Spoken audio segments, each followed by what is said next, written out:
Hello everyone and welcome to a really wild game that was played yesterday in the chess24.com Speed Chess Championship. It's a game between Levon, Aronian and Nepomniachtchi, and it's a part of, basically it's a three-part competition. First you play a 5+1 game, then a 3+1 game, not one game, several games, as many as you can play in the given time, and then 1+1 games, so like Bullet, but you have a +1 second. And I don't know which time format this game is from. I think it's I think it's definitely from the Blitz section, so it's definitely not from the Bullet section, or maybe it is, but I don't think it is. So if any of you do know, do share in the comments, but I think it is from the Blitz section. So without further ado, let's check it out, as Levon has the white pieces, and he opens with e4. We have c5 by Nepo. He goes for the Sicilian defense, knight f3, d6, and the d4. So a nice open Sicilian, captures, and now knight to f6, setting up everything for the Najdorf. We have knight to c3 and a6. The Najdorf variation of the Sicilian is on the board. We have f3 and e5 now. That's not an e5, so e5. Kicking the knight back, and now knight to b3. We have bishop to e6, continuing development, and Levon does the same. We have bishop to e3 and knight to c6 now, preparing to bring the rook into the game, the queen into the game, and hopefully let's start pushing that pawn on the queen side. We have queen to e2, and now comes knight to e7, and this is actually a new move in the position. Some of the moves that are known here are bishop to e7, just preparing to castle, and also knight to a5, trying to trade off a pair of knights here. However, knight to e7 is a new move, and it's very odd that it's a new move, but it seems like this is some line that's not played very often, and it really makes sense, since all of Black's pieces now are aimed at just executing d5, which is definitely what you have to do when playing the Najdorf. So here we have a queenside castle, and Black now goes for d5. So the downside of this immediate knight e7 d5 is that your king will be stuck in the center of the board. But as this is not a classical game, Nepo doesn't mind. So here we have a capture, sort of a small capture fest on d5. E captures knight, E captures on d5, knight captures, and knight captures, and the knight captures. And here a nice prophylactic king to b1. We have queen to c7, and now of course you want to bring the rook into the game. Bishop to c1, since there will be constant pressure of this knight captures here. Probably rook will come to c8, there's going to be pressure on c2, and you don't want to constantly have to calculate what happens if knight captures on e3. So you could retreat it to f2, you could retreat it to c1. Here Levon retreats it to c1, and now comes bishop to e7. We're not going to overanalyze anything, since this is a blitz game. And queen to e4 now, putting pressure on the knight here. If Black isn't careful, rook captures here is coming, so we can even show that. If castles, you can just give up the rook for 2 pieces, which is of course much better for white. So instead, after queen to e4, we have rook to c8. Now Black is trying to trick white, and it's actually a very nice trick, because it seems like there's no threat of checkmate, but if you go for this captures, and captures, there's queen captures on c2, and now after king to a1, you just give up the queen for checkmate. Queen captures on c1, and after the queen is accepted, rook captures on c1 is checkmate. So Nepo has to constantly be aware of this, and he plays, Levon, and he plays c3. So now the c file is sort of out of commission, at least unless it's not. At some point you might play b5, b4, and bust open the position, but for now white is somewhat safe. So here f5, pushing back the queen, and now queen to a4 with check. Nepo retreats with king to f7. Now the king is very safe. Here you can bring another rook into the game, and bishop to d3 now. And here Nepo has a very, very interesting idea. However, it's a very quick game. You don't have a lot of time to calculate everything. And he played rook h to d8. However, b5 was incredibly strong here, just giving up the a6 pawn. Or rather, you're not giving it up because white really can't accept it. White has to play something like queen to a5, and then black's gonna move the queen, not trade of course, and will continue attacking. Because if you accept the pawn, then black just gets too many tempi attacking the white queen. For example, queen captures. you develop the other rook as well. And now after a queen trade is offered, just queen to a7, threatening the a2 pawn. And if you defend, let's say a3, now comes rook to c8, and it's just game over. Whatever you play, you have to move the queen somewhere. You can just capture on c3, captures rook 8 to b8, and there's just too much pressure. White is just getting destroyed here.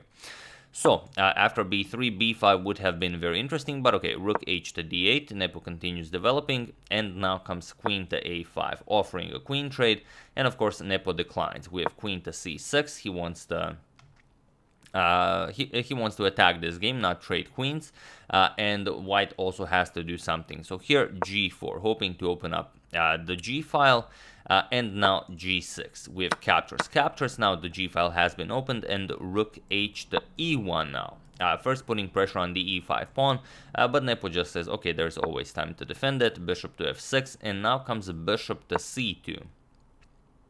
So what do you do here? Here Nepo finds a really strong move, and he plays b6. And now what can Levon do?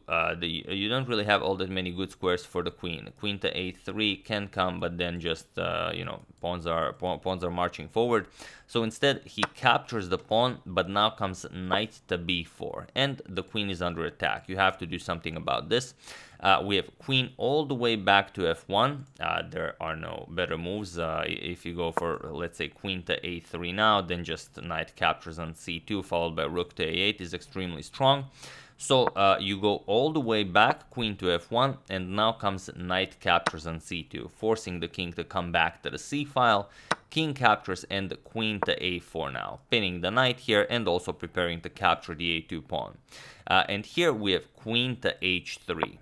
Here Levon says, okay, you capture the a2 pawn, I don't really care, I want to capture on h7 and just gain a counter attack here. But however, but white is completely lost here, and not only lost, black actually has a forced checkmate in 7 moves, which is not why we're you know, analyzing this game, because well, the title says differently. However, feel free to pause the video here and try to find this winning idea while I give you a couple of seconds. So for those of you who were able to do it, congratulations on spotting the forcing sequence and you know, without staring at the ceiling.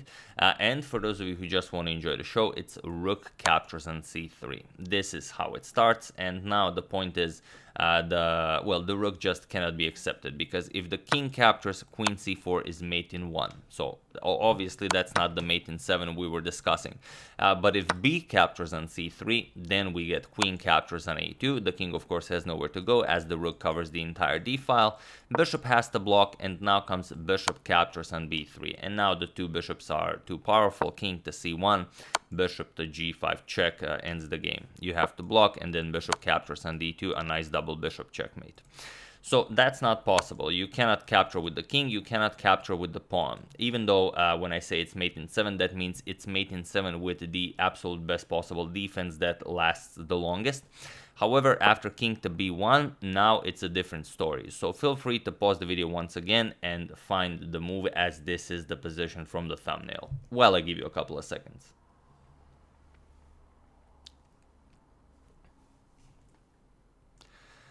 So for those of you who were able to do it, congratulations on spotting the awesome queen sacrifice. And for those of you who just want to enjoy the show, it's it's queen captures on a2. Just queen captures on a2, and that's it. Only one move for the king. King captures, and now comes bishop captures on b3 with check. And now the king has a few options.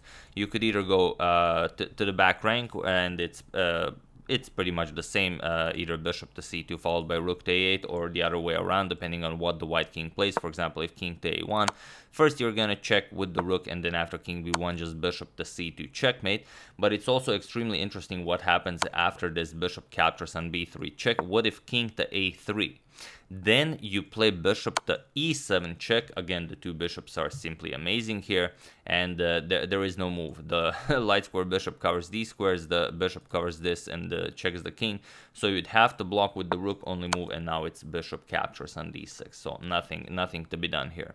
However, after king to b1, Nepo does not find queen captures on a2. Rather, he plays a different move. He prepares it with rook to a8, which is incredible.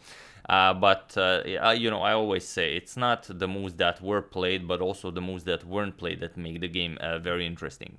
So here Nepo went rook to a8, and now comes queen captures on h7. Here Nepo allows a few checks, but he knows that it's only for fun, with bishop to g7, queen h5 check, king to g8, and now no more useful checks. So here, before capturing on c3 and allowing this capture, first dislodging the rook from a8. So rook to d8 with check. You have to capture because the queen covers these squares. So rook captures, and not only now b captures on c3. But Nepo just brings back the rook. Rook to a8, again threatening to pick up the a2 pawn. And now rook e2 defending. We have queen to b5, now attacking the rook, and rook to b2. Now putting more pressure here. Although rook to g2 here would have been probably enough for a draw. It's hard to say because it's of course a very quick game and a lot of things would happen. But if this was a normal game, if we were just talking about the position, then rook g2 with pressure along the g file should be enough for white to get a draw here. But rook to b2 was played, and now Nepo just goes for it. Queen to d3 with check, king to a1, and now queen to d1. So again, what do you play here? The threats are, you know, all over the place. You can just eliminate the defender of the bishop, so that's one option. So here rook to b1 actually fails miserably to queen to c2, threatening checkmate. And now after you block this, you can just go rook captures on a2. That's enough, and after king captures, just queen captures on b3, followed by queen to a2 checkmate. So after queen d1, we have queen to g5, now defending the bishop this way, but now Nepo just played bishop captures on b3, and it was in this position on move 36 that Levon Aronian resigned the game. So yeah, only 36 moves, but we've actually covered quite a lot of lines for a blitz game, so, you know, sorry about that, unless you enjoyed it. But yeah, you don't really have anything here. The bishop cannot be captured because just queen captures on b3, and you know, there's nothing white can do. Checkmate is coming. You can block it for the moment, like you could play something like queen here, but that's just you know, prolonging the inevitable. You're down a rook, and I mean, black's moves are just too simple. So here, after bishop captures on b3, Levon resigned, and a wonderful victory for Jan Nepomniachtchi, who did not finish the game as we hoped he would. After king to b1, he did not find queen captures on a2, but that's where you guys come in, and of course all of you found queen captures on a2. So yeah, that's the game. I do hope you guys enjoyed it. It's from the Speed Chess Championship, like I said, and even though Nepo won such a wonderful game, it was actually Levon who won the clash, and it will be Levon who you know, proceeds further in the competition. So we're gonna see who wins next. It will be MVL versus Aronian, and Carlsen will be waiting for a winner between in the match between Artemiev and Anish Giri. So we'll see what happens there and what happens on the other side of the table, and then, you know, who emerges at the top. It's going to be very interesting. But yeah, once again, I do hope you guys enjoyed it. Sorry about, again, the longer analysis of a blitz game, but you know, it just happens. You know, it's not like I'm planning it. I would like to thank 3 mystery people for a contribution to my channel. Also, Carl Deider, who specified that his last name rhymed with spider. So thank you for that. I wouldn't guess that. So, you know, that's always nice to have an insight. And Abdul Moshin Al Raji for a contribution to my channel. Thank you a lot. I really appreciate it. As usual, you can check 2 of my previous videos here. Thank you for watching, and I will see you soon. Continuing the coverage of the Morphy saga, checking up on your wonderful suggestions, and whatever else happens in the chess world or doesn't happen, such as it didn't in this game here. So thank you all. I will see you soon, and have an excellent rest of your day.